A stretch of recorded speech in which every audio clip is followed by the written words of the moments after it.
2024 की सबसे बड़ी blockbuster movie Pushpa two the rule release हुई थी थिएटर्स में 5 दिसंबर 2024 को एंड जो कि अब तक वर्ल्ड वाइड 1800 करोड़ प्लस का बिजनेस कर चुकी है एंड जिसका reloaded version with added 20 minutes extra footage अब वापस से थिएटर्स में रिलीज हुआ। और इस वीडियो को शूट करते हुए ना मैं जैसा फील कर रही हूँ वो मैं आपको बता भी नहीं सकती, क्योंकि ऐसा एक स्कैम हुआ है मेरे साथ पुष्पा 2 रीलोडेड वर्जन को लेके। एक तो पहले से ही पिक्चर की ड्यूरेशन 3 आवर 20 मिनट्स की थी एंड जब मुझे ये चीज पता लगी कि इसका रीलोडेड वर्जन आ रहा है जिसमें 20 मिनट्स के नए सीन्स देखने के लिए मिलेंगे, तो मेरा सबसे पहले एक ही डाउट था कि क्या एनिमल और जवान की तरह हमें एक एक्सटेंडेड कट देखने के लिए मिलेगा जिसमें कोई भी इंपॉर्टेंट सीन या कुछ भी ऐसा सिग्निफिकेंट नहीं था। तो जैसे मेरी सिटी में ये शो लिस्ट हुआ, मैंने बुक माई शो के थ्रू टिकट भी बुक कर दी एंड मुझे इतना तो पता ही था कि फर्स्ट हाफ में कोई भी नया सीन ऐड नहीं हुआ है, तो मैं इंटरवल का वेट किया। सेकेंड हाफ स्टार्ट हो गया, मुझे लगा अब कुछ नया आएगा, अब कोई नया सीन देखने के लिए मिलेगा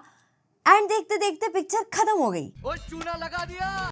और सिंस मैं पीवीआर में देखने गई थी तो मैंने वहां के मैनेजर को जाके कन्फ्रंट किया कि आप पुष्पा 2 रीलोडेड वर्जन के नाम पे वो ये ओरिजिनल मूवी क्यों दिखा रहे हो। तो उनका रिस्पांस आया कि अभी हमारे पास वो एडेड 20 मिनट्स फुटेज वाला वर्जन है ही नहीं। चीटिंग का असली मतलब क्या होता है मुझे उस दिन पता चला। चीटिंग करता है तू। खैर लॉन्ग स्टोरी शॉर्ट, मुझे उन्होंने एक कॉम्प्लीमेंट्री टिकट दी एंड मैंने नेक्स्ट डे जाके फाइनली पुष्पा 2 रीलोडेड वर्जन देखा। 3 आवर 40 मिनट्स की मूवी। और उस टाइम तक मेरी इतनी अति हो गई थी ना कि मुझे वो थिएटर में देख के इतनी कोई फील ही नहीं आई, क्योंकि वो जो 20 मिनट्स एडेड फुटेज की एक्साइटमेंट थी वो ही खत्म हो गई थी। प्लस जो उसमें एडेड सीन्स देखने के लिए मिले, क्या वो उतने इंपॉर्टेंट थे या फिर वो ओरिजिनल वर्जन में ही ऐड होके मिल सकते थे, दिखा सकते थे। क्योंकि सबसे पहली एडवाइस तो ये कि अगर आप इसे थिएटर्स में देखने का प्लान कर रहे हो तो आपको सबसे पहले तो ये क्रॉस वेरीफाई करना है कि वहां पे रीलोडेड वर्जन अवेलेबल भी है या नहीं, या फिर उनको भी अभी वही कंफ्यूजन है वो पुष्पा 2 द रूल का जो ओरिजिनल वर्जन है वही प्ले कर रहे हैं। तो वो चीज वेरीफाई जरूर कर लेना। एंड फर्स्ट हाफ के बाद जैसे ही सेकंड हाफ स्टार्ट होता है तो कुछ इंपॉर्टेंट सीन्स है जिनके बारे में मैं आपको बिना स्पॉइलर दिए बता देती हूँ, सो दैट आप प्रिपेयर्ड रहो एंड बस एडिड सीन्स का वेट ना करते रहो। और ये भी एक फैक्ट है कि कुछ लोगों को स्पॉइलर्स चाहिए होते हैं और कुछ लोगों को स्पॉइलर्स बिल्कुल नहीं चाहिए होते,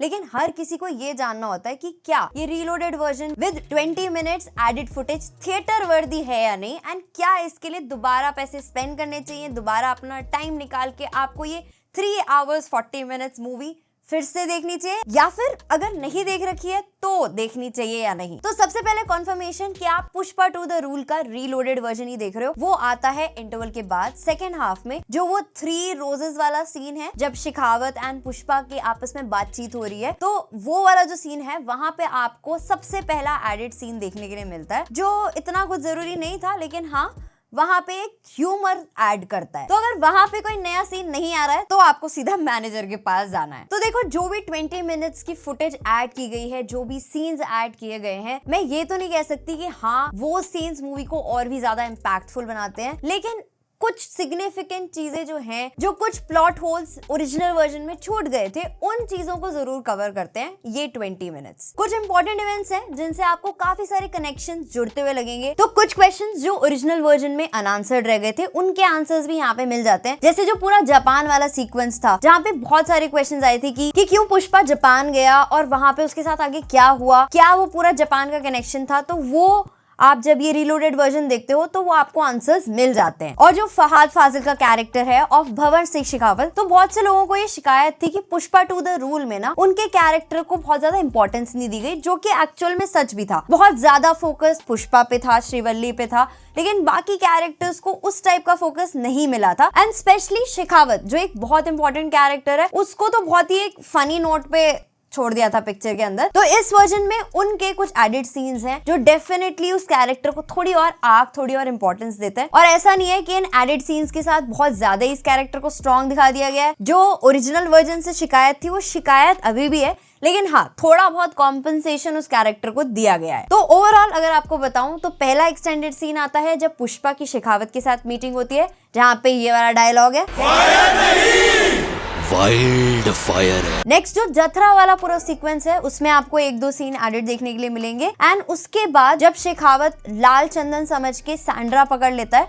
तो वहां पे जो मीडिया इंटरेक्शन है उसके बाद भी कुछ सीन्स एडेड है, एंड जो सुब्बा रेड्डी का इंट्रोडक्शन है वो भी आपको प्रॉपर देखने के लिए मिलता है। तो ट्रेलर में जो ओरिजिनली काफी सारे सीन्स थे जो हमें ओरिजिनल वर्जन में नहीं देखने के लिए मिले थे, यहाँ पे वो सीन्स देखने के लिए मिलते हैं। जैसे कि पुष्पा की जो एंट्री होती है जब वो सदप्पा से मिलने जाता है, तो वो वाला सीन आपको देखने के लिए मिलेगा। नेक्स्ट पूरी सिंडिकेट के साथ एक मीटिंग का सीन है, उसके बाद जका रेड्डी से रिलेटेड एक सीन है, देन जापान का पूरा वो एक्सटेंडेड सीन है, और फिर जॉली रेड्डी से रिलेटेड भी एक इंपॉर्टेंट सीन है। और ऑनेस्टली बोलूं ना तो अगर ये सीन्स ओरिजिनली ही ऐड कर दिए गए होते तो वो कहीं कहीं पे ऐसे पैची फील ना होते, क्योंकि अगर आपने ओरिजिनल वर्जन देखा हुआ है और आप रीलोडेड वर्जन देखोगे तो आपको लगेगा कि हाँ ये सीन्स जो है बाद में चिपकाए हैं, तो वो कहीं कहीं पैची फील होते हैं, और जिसकी वजह से वो पेसिंग इशू भी आता है कि कहीं पे मूवी जो है स्लो चल रही है, कहीं पे अचानक से फास्ट हो जाती है, तो वो चीज दिखती है। तो अगर आपने पुष्पा 2 द रूल का ओरिजिनल वर्जन नहीं देख रखा है तो आपके लिए ये एक्सपीरियंस हो सकता है। बस रन टाइम का आपको ध्यान रखना पड़ेगा। 3 hours 40 minutes तो मूवी का रन टाइम है, और उसके अलावा जो आपका आने जाने का टाइम, जो इंटरवल, तो वो सब कैलकुलेट करके चलना। और अगर आपने ओरिजिनल वर्जन पहले से ही देखा हुआ है तो थिएटर वर्दी आपको कुछ और नया देखने के लिए नहीं मिलेगा कि हाँ जो बहुत ज्यादा ही थिएटर वर्दी एक्सपीरियंस होगा, तो उस मामले में कुछ ऐसा नया नहीं है। बट हाँ, अगर आप बहुत ज्यादा बड़े फैन हो अल्लू अर्जुन के पुष्पा के, तो आप इसे थिएटर में देखना ऑप्ट कर सकते हो। अदरवाइज थोड़े टाइम बाद OTT पे आ जाएगी, आप वहां पे भी देखना ऑप्ट कर सकते हो at the comfort of your home. और डेफिनेटली ये मेकर्स की तरफ से तो एक मास्टर स्ट्रोक था दोबारा से ऑडियंस को थिएटर्स तक लाने के लिए। तो वो चीज आपको पता है कि 2000 करोड़ क्लब तक पहुंचने के लिए काफी सही स्टेप था। लेकिन आई फील जिसकी मार्केटिंग में थोड़ी सी कमी रह गई, उनको भी जल्दी थी कि OTT रिलीज से पहले रिलीज करना है वापस से थिएटर्स में। तो अल्टीमेटली आपकी क्या चॉइस है, आप इस रीलोडेड वर्जन को थिएटर्स में देखना चाहते हो या फिर आप इसे OTT पे देखना ऑप्ट करोगे? अपने थॉट्स आप कमेंट सेक्शन में बता सकते हो। एंड अगर आप इस टाइप का ही कंटेंट रेगुलरली देखना चाहते हो तो वीडियो को लाइक कर सकते हो, चैनल को फॉलो कर सकते हो, और ये करके मुझे बता सकते हो कि आपका कहीं पे भी टाइम या पैसा मेरी वजह से बच रहा है। तो बाकी मिलते हैं नेक्स्ट वीडियो में, तब तक के लिए गुड बाय।